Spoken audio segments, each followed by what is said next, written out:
اعوذ باللہ من الشیطان الرجیم بسم اللہ الرحمن الرحیم۔ گیارہویں جماعت کے ہونہار طالب علم السلام علیکم۔ تو ہم نے میر حسن کی مثنوی سحر البیان پڑھی، تو اب ہم اس کے مشقی سوالات کرنے ہیں۔ تو آج ہم میر حسن کی زندگی کے بارے میں، حالات زندگی اور ادبی کارنامے مصنوعی نگاری کی جانکاری دیں گے آپ کو۔ تو میر حسن کے حالات زندگی اور ادبی کارنامے۔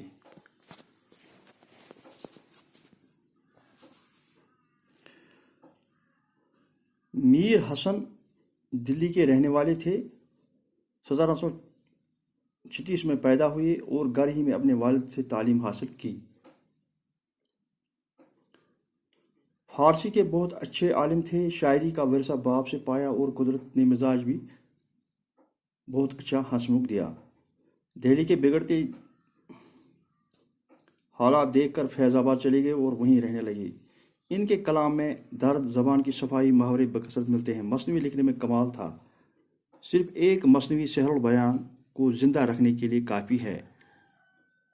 یہ مصنوعی مشہور معروف ہے، ایسی کہ اس کا جواب نہیں۔ 2 برسوں میں لکھی ہوئی، مگر اس کی زبان ایسی سادہ و صاف ہے کہ آج بھی اس کے بہت سے فقرے اور مصرے لوگوں کی زبان پر ہیں، اور اس کا وہ جملہ خوبیاں ہیں جو مصنوعی کے لیے ضروری ہیں۔ اس مصنوعی میں جہاں عشق و محبت کی داستانیں ملتی ہیں، وہیں سماج کی رسم و رواج کے خاکے بھی موجود ہیں۔ اگر بادشاہ، وزیروں کے حالات اور فقیروں کے تذکرے بھی ملتا ہے۔ قدرتی مناظر کی ایسی خوبصورت اور دلکش تصویریں ہیں کہ بس پڑھتے ہی رہنے کو دل چاہتا ہے۔ اس مصنوعی کی تیاری کے لیے میر حسن کے سامنے کوئی نمونہ موجود نہ تھا، اور ایک کارنامہ ان کی فطری اپج کا نتیجہ ہے۔ تو میر حسن کو مصنوعی لکھنے میں کمال حاصل تھا۔ تو میر حسن کی ادبی کارناموں اور مصنوعی نگاری اور حالات زندگی پر ایک چھوٹا سا ہم نوٹ لکھیں گے، تو آپ اپنی کاپی پہ ضرور درج کریں تاکہ وقت ضرورت آپ کو کام آ سکے۔ میر حسن دہلی میں پیدا ہوئی، گھر پر ہی اپنے والد غلام حسین میر نے سے تعلیم حاصل کی، جو فارسی کے بہت اچھے عالم تھے۔ جوانی میں دلی چھوڑ کر فیض آباد چلی گئی۔ میر درد کی شاگردی اختیار کی اور بعد میں ضیاء الدین ضیاء کی شاگرد ہوئی۔ تو میر درد کی شاگردی اختیار کی اور بعد میں ضیاء الدین کی شاگرد ہوئی۔ میر حسن کے کلام میں درد، زبان کی صفائی اور محاورے بکثرت ملتے ہیں۔ جو میر حسن کی کلام ہے، اس میں درد اور زبان کی صفائی اور محاورے بکثرت ملتے ہیں۔ ان کی مصنوعی لکھنے میں کمال حاصل تھا۔ تو میر حسن کو مصنوعی لکھنے میں کمال حاصل تھا۔ صرف ایک مصنوعی سحر البیان ان کو زندہ رکھنے کے لیے کافی ہے۔ جو سحر البیان انہوں نے لکھی ہے، تو ان کو زندہ رکھنے کے لیے کافی ہے، کیونکہ سحر البیان ایک شاہکار نمونہ ہے مصنوعی کی صنف مصنوعی میں۔ یہ مصنوعی بڑی مشہور معروف ہے۔ اس کی زبان صاف اور سادہ ہے۔ جو اس کی زبان ہے بہت ہی عام فہم اور سادہ ہے۔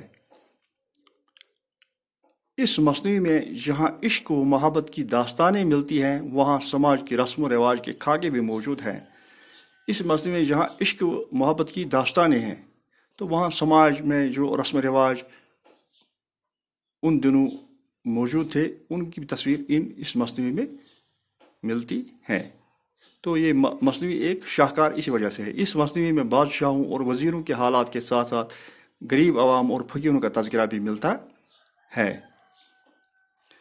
تو اس مصنوعی میں عام لوگوں کے، وزیروں، بادشاہوں کے علاوہ عام لوگوں اور غریب عوام کا تذکرہ بھی ملتا ہے۔ قدرتی مناظر کی ایسی خوبصورت تصویریں ہیں جن کے مصنوعی پڑھنے کو رہنے کو دل چاہتا ہے۔ تو انسان اس کو پڑھنے کا دل چاہتا ہے، کیونکہ یہ ایک شاہکار مصنوعی ہے۔ اردو شاعری میں میر حسن کا درجہ بہت بلند ہے۔ ان کا انداز بیان صاف اور سلجھا ہوا ہے۔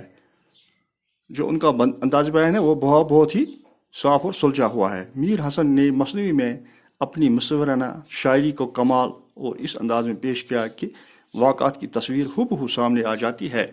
تو اس مصنوعی کو اس انداز میں میر حسن نے لکھا کہ قاری کو ہو تصویر سامنے آ جاتی ہے۔ تو یہ اس مصنوعی کا، میر حسن کی مصنوعی کا کمال ہے۔ تو اس وجہ سے یہ ایک شاہکار مصنوعی ہے جو ہمارے نصاب میں شامل اس مصنوعی سحر البیان کا حصہ جو ہم نے پڑھا ہے، تو اس میں شہزادہ بے نظیر کا غائب ہونے کا تذکرہ ہے۔ تو اس کے بعد ہم نے مشقی سوالات لکھنے ہیں۔ تو اس میں پہلے ہم نے یہ کچھ سوالات اس میں کیے ہیں۔ مصنوعی کی تعریف اور اجزائے ترکیب وہ لکھے ہے، اردو مصنوعی کے ابداع و ارتقاء پر روشنی ڈالیے۔ تو یہ ہم آگے لکھیں گے۔ باقی والسلام۔